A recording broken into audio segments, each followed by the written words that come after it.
হরে কৃষ্ণ, শুভ সকাল। আপনারা নিশ্চয়ই ভালো আছেন, ভালো থাকবেন এই প্রার্থনা করি ভগবানের কাছে।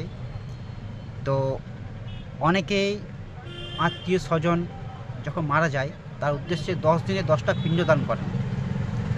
কিসের জন্য করা হয় হয়তো আপনারা জানেন, কিছু কিছু হয়তো না জেনে থাকেন।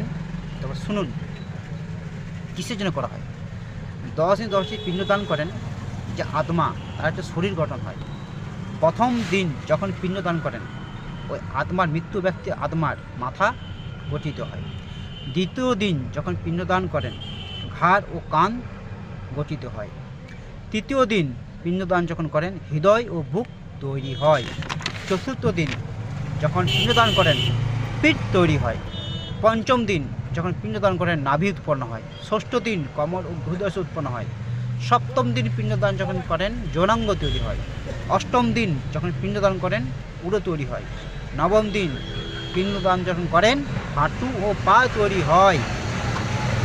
দশম দিন যখন পিণ্ডদান করেন শরীরে ক্ষুধা তৃষ্ণা রক্ত মাংস সঞ্চিত করেন এবং পুরো শরীর গঠন হয়ে যায়। এবং দশম দিন অবস্থায় তিনি বাড়ির মায়া ত্যাগ করেন।